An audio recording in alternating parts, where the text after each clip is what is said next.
It's not that I think they're horrible. I just think they're pointless. I think it is a waste of money. I don't think they're worth $10. I don't think they're worth $2. I just don't even understand how they have good reviews at all. Hey guys, so today I'm talking about beauty products that disappointed me for one reason or another. I have mostly makeup here, but I also have a skincare item as well as a hair care item.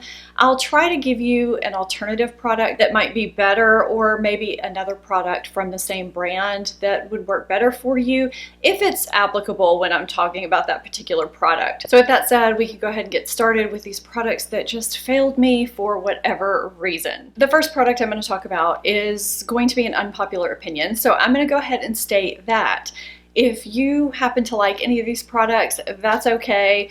I just feel like I need to give you guys my perspective because it may help you make a better buying decision down the line, hearing why I don't like these products or why they didn't work for me in particular. But I also would love to get your opinions on these products if you've tried any of them in the comments. So as I'm going through, feel free to leave your comments. As always, you guys are so good about that. So the first one that I feel like is going to be controversial is the Natasha De Nona Camel palette.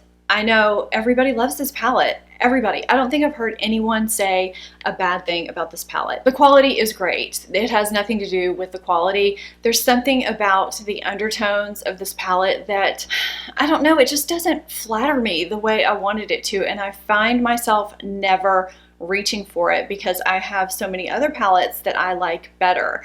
I have medium toned skin with kind of neutral yellow undertones, warm undertones. I don't know if it's my undertones or my eye color or my hair color or a combination of all of them, but this is just very okay on me. I just don't feel like it does anything great for me when I wear it. It's not that flattering, and I'm never really thrilled with my makeup look when I wear this palette. An alternative palette that I love from Natasha De Nona is less expensive. The quality is great, and the undertones just flatter me so much, and I almost didn't even buy it. This is the Mini Nude palette. You think that they would look kind of similar, but they don't. There is enough variation in the undertones of these that the Mini Nude is super, super flattering on me, whereas the Camel palette is just not. There's just something a little bit too olivey, I think, about the undertones in the Camel palette, for me in particular, and everybody's different. I feel like I've seen so many people with various coloring rave about the Camel palette, but I've also seen that about the Mini Nude palette. And I do feel like I can get a more varied look with the Mini Nude palette because it does go a little deeper with the shade down here. Plus it's less expensive, so there's that bonus too. So this, I feel like it was a great alternative for me. And this just kind of sits there. I hate that I was disappointed in it, but I was. Believe it or not, I have an Armani Eye Tint in here that is a fail for me. I know that's a surprise because I rave about the Cold Copper number 9 Eye Tint all the time. I think it's super flattering. I believe this is my third tube of this. It's such a great slap it on, blend out the crease, one and done shadow that truly does flatter so many different colorings. So there's the Cold Copper right there, and what you see on my hand is what it looks like on my lid. As you can see, it doesn't dry down and get crinkly or look dry or anything like that. What I find about the Rose Ashes shade though, when I place it on my lids and it ends up drying down, it ends up getting a kind of flat look to it. It doesn't have the same level of sheen as the Cold Copper. I'm hoping you can see this from the swatch. Ignore this down here. This is the swatches that I just tried to wipe away with my finger, being lazy. But this is the Rose Ashes right here. And this is the Cold Copper. The Cold Copper keeps a sheen to it even after it dries down, and the Rose Ashes it dries down kind of flat. And it's not because it's old, it's always done that. And it may do it more so when it's on the lids and it's a little more textured than it is on the back of my hand. So the 3 shades of Armani eye tints that are Stephanie approved and are beautiful are number 9 Cold Copper, number 10 Senso, and number 5, Onyx. I believe that's called Onyx. If it's something different, I'll throw it on the screen. These are stunning for either one and dones, or you can combine them. They're beautiful. If you know of any other shades of eye tints that I need, please let me know. These are in the old packaging, but I have heard that the new packaging, the quality is the same.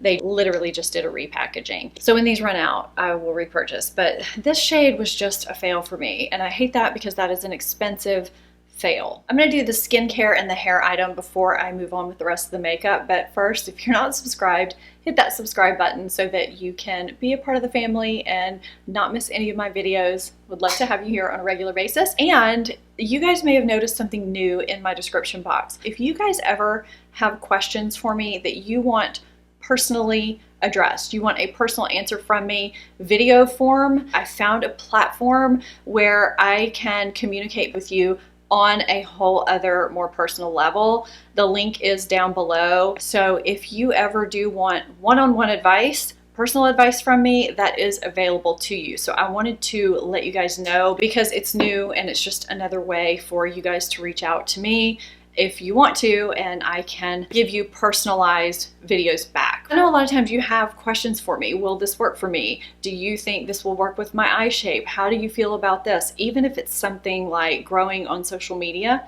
because I do social media consulting, I can help you with that by replying back to you personally.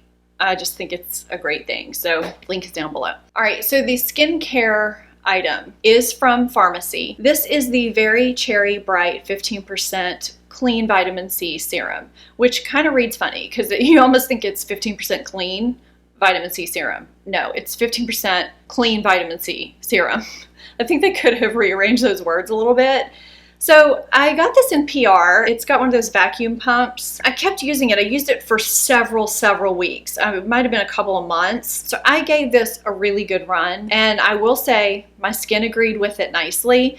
I do have sensitive skin and I have rosacea. New vitamin C's are always a gamble for me because of that. I have had some instances where my rosacea has really flared up with certain vitamin C's, even very popular ones. The two that stay in my routine consistently that I've seen results from and that work well for me and, you know, agree with my skin really well are the Drunk Elephant and the MaeLove Glow Maker. I do have a new skincare routine that I just put out within the past couple of weeks. I will link that down below for you and up in the card as well if you haven't seen that. So while this worked well for me as far as agreeing with my skin, I felt like I took a step backwards in terms of my sunspots that had been fading. I felt like they kind of started to appear a little bit more again.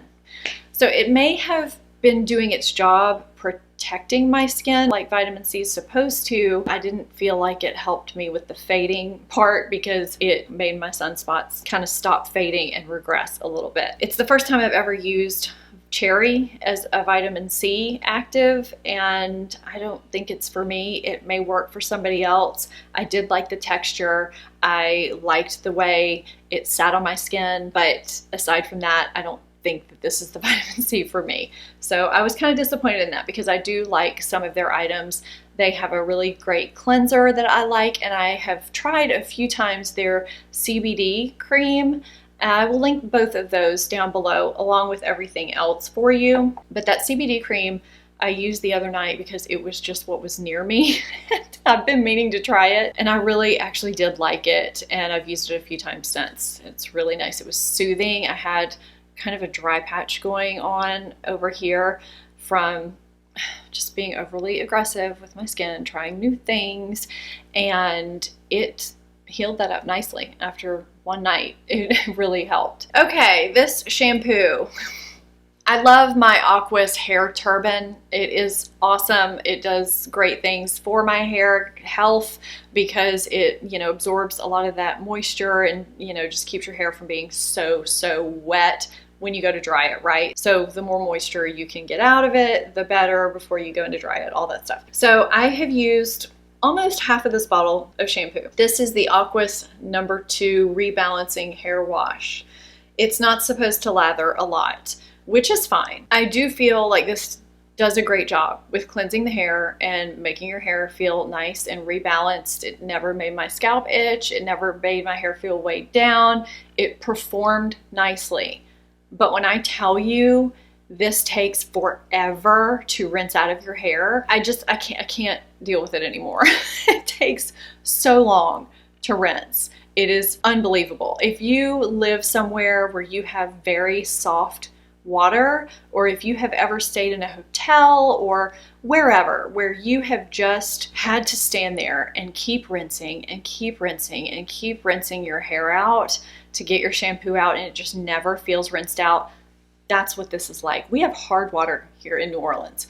It does not take me long to rinse my shampoos out. This, I think I could have rinsed my hair and rinsed my hair out for 5 minutes and still not feel like this was rinsed out of my hair. So as I was playing around with this and trying it, I would use this as a first shampoo and then go in with a second shampoo. You know how you're supposed to rinse and repeat your shampoos to just make sure I got this out. And then I was just like, you know what? I'm just gonna go ahead and throw in my conditioner, and then maybe when I rinse out the conditioner, it'll rinse out the shampoo too. I mean, it just made my showers longer, which I just don't need. No matter how great it works, I can't take this much time in the morning. Sorry, Aquas, love your microfiber towel, but that's about it. This video is gonna get a little ranty now because there are some products in here that I just do not understand from this point forward. Not all of them, but there's a couple. And here's two of them right now. There's a brand that Sephora carries that sent me some PR.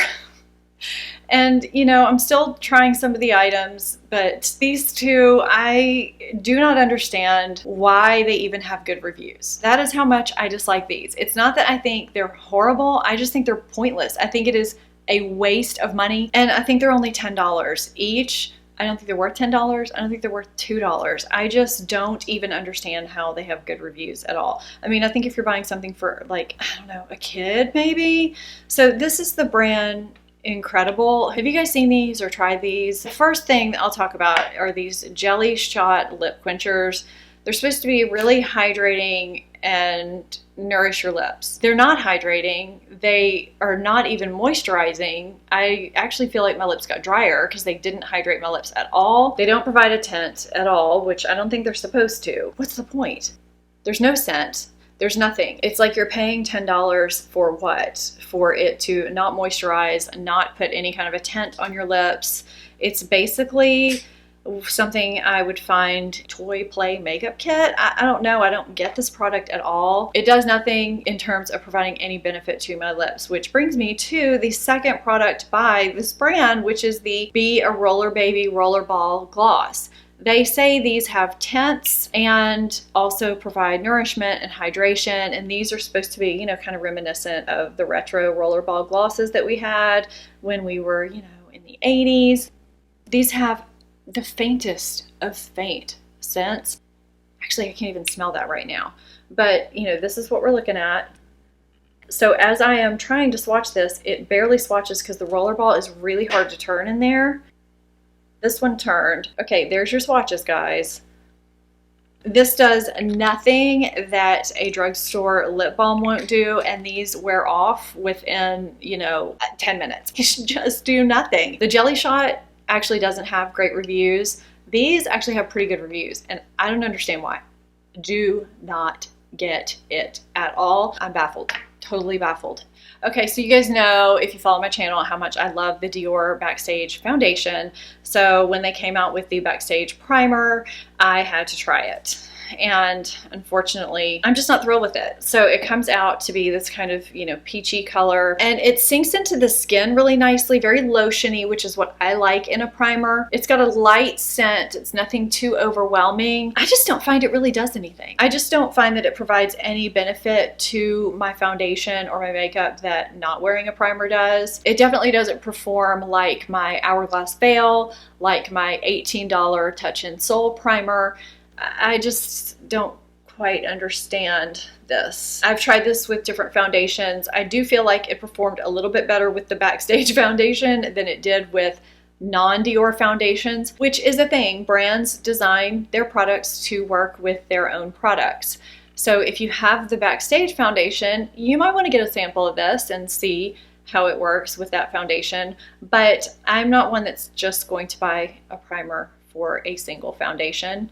I like primers that are universal, that work with multiple foundations that I own. It doesn't work bad with other foundations, it just doesn't really do anything. So I may as well just not wear anything with my other foundations. Speaking of brands that you expect good things from, and a brand that I've worked with recently, this product was missing from that collaboration. This is the Pat McGrath Labs Skin Fetish Sublime Perfection Primer. I was surprised at this when I got it because, first of all, the packaging. So this package just seems and feels very cheapy, plasticky. It's like something I would get from a brand on Amazon. I wish you could feel it if you haven't yet. If you are in Sephora and can pick this up and feel it, see if you can tell what I'm talking about. I mean, you can even see maybe from the bottom what the type of bottle this is. It's just not a luxurious bottle at all. And when I got it, my label was peeling up. I've tried to stick it back down. I'm not the first person that has had the label peeling up issue. I also don't feel like the primer inside did anything for my skin. Very similarly to the Dior Backstage primer, so I'm not going to reiterate all that. I just don't think that this is what I was expecting. I don't think this is what a lot of people were expecting from Pat McGrath.